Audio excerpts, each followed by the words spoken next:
नमस्कार दोस्तों, मैं राकेश कुमार आप सभी का आपके अपने YouTube चैनल तैयारी जीत की बाई RK सर में स्वागत करता हूं। और दोस्तों आज 1 मार्च 2021 के रेलवे NTPC का जो फर्स्ट शिफ्ट का एग्ज़ाम था वो ख़त्म हो चुका है। और दोस्तों मैक्सिमम क्वेश्चन मुझे मिल चुके हैं। यदि आपने एग्ज़ाम दे रखा है तो आप हमें क्वेश्चन बता सकते हैं हमारे व्हाट्सएप नंबर पे। हमारा व्हाट्सएप नंबर है 8881949373। जी हाँ दोस्तों, आप लोग चाहो तो इस पर कॉल करके भी मुझे क्वेश्चन बता सकते हैं या फिर व्हाट्सएप करके भी क्वेश्चन बता सकते हैं। आप लोग इस वीडियो के कमेंट बॉक्स में भी जो भी प्रश्न आप सभी को याद है वह बता सकते हैं। और दोस्तों आप लोग हमारे चैनल पे पहली बार विजिट किए हैं तो प्लीज़ चैनल को सब्सक्राइब करके बेल नोटिफिकेशन को दबा लीजिए, क्योंकि यहाँ पे 100% जो है रियल प्रश्नों का एनालाइज किया जाता है। दोस्तों वीडियो बनाने में थोड़ी सी लेट ज़रूर होगी, लेकिन यहाँ पे 100% जो है रियल प्रश्नों का एनालाइज आपको देखने को मिल जाएगा। तो इस बात पे वीडियो को लाइक कर दीजिए, अपने दोस्तों के साथ वीडियो को शेयर कर दीजिए। चलिए पहला प्रश्न देखते हैं। पहला प्रश्न पूछा गया था कि अब तक यूनेस्को की सूची में भारत की कितनी स्थलों को जोड़ा गया है। तो दोस्तों अगर भारत की पूछी गई है तो यहाँ पे आपका राइट आंसर हो जाएगा 38, जिसमें से बात करते हैं तो 30 सांस्कृतिक स्थल, 7 प्राकृतिक स्थल और एक मिश्रित स्थल जो कि भारत की शामिल की गई है।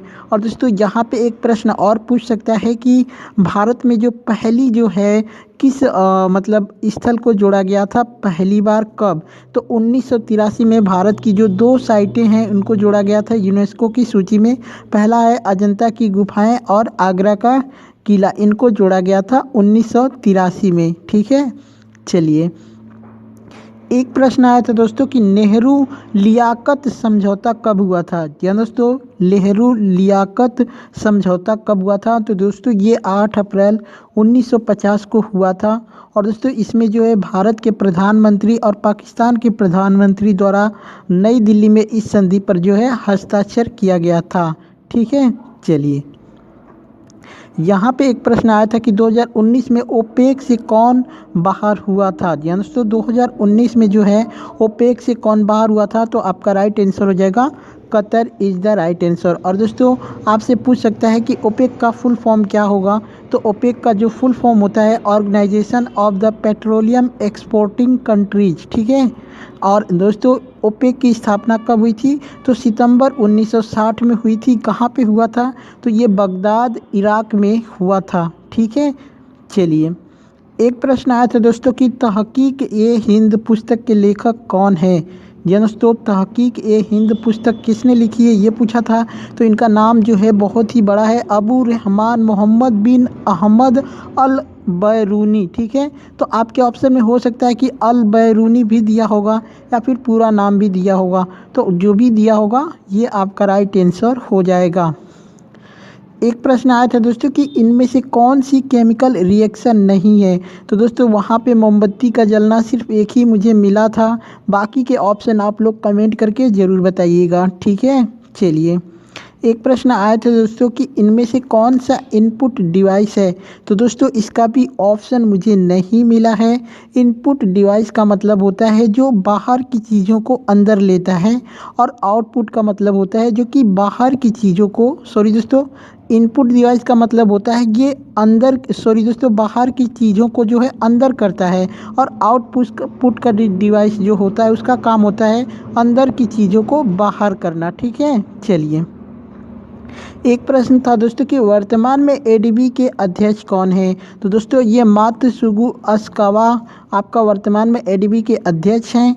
और दोस्तों जो वर्तमान में जो एशियन बैंक की स्थापना है ये कब हुई थी, ये भी पूछ सकता है कि एशियन बैंक की स्थापना कब हुई थी। तो 19 दिसंबर 1966 में हुई थी। और दोस्तों एशियन बैंक का मुख्यालय कहाँ पे है, तो ये फिलीपींस में है।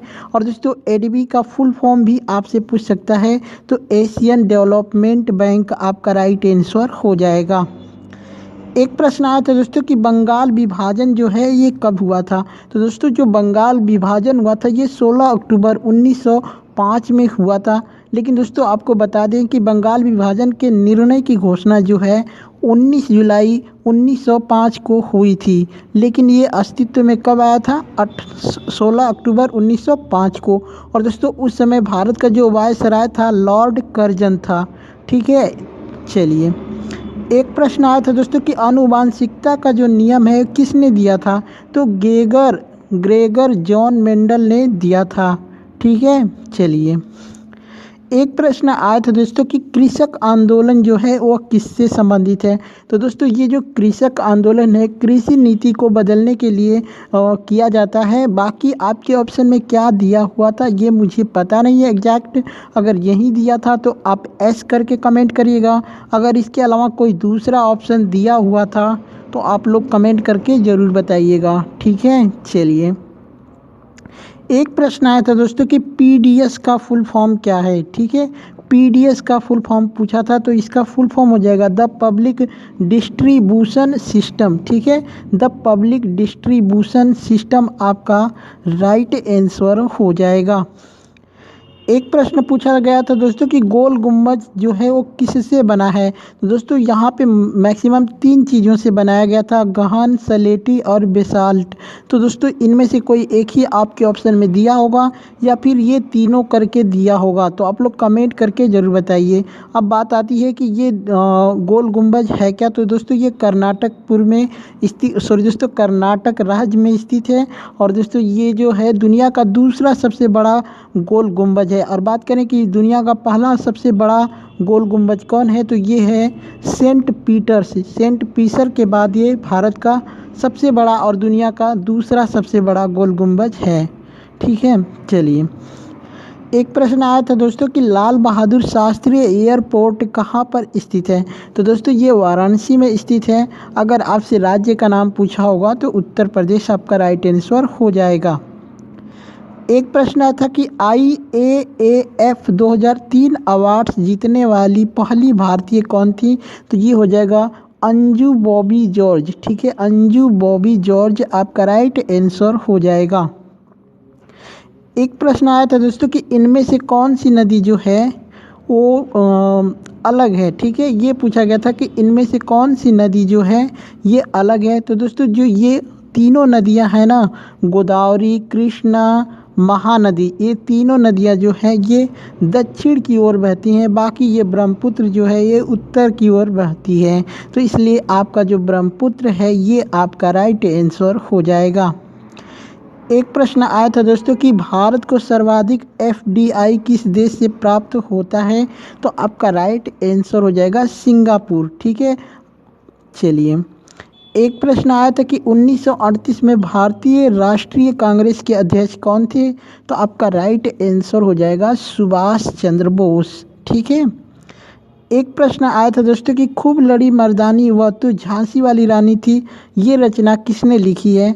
तो दोस्तों इसका राइट आंसर हो जाएगा सुभद्रा कुमारी चौहान। तो दोस्तों ये थे आज के प्रश्न जो कि मुझे मिले थे। अगर आप लोग को प्रश्न याद है तो कमेंट करिए, कॉल करिए, व्हाट्सएप करिए, मुझे क्वेश्चन बताइए। और दोस्तों वीडियो अच्छा लगे तो लाइक ज़रूर करिएगा, अपने दोस्तों के साथ वीडियो को शेयर करना ना भूलिएगा। और प्लीज़ चैनल पे पहली बार विजिट किए हैं तो चैनल को सब्सक्राइब ज़रूर कर लें। चलिए चलते हैं, मिलते हैं नेक्स्ट वीडियो में, तब तक के लिए जय हिंद।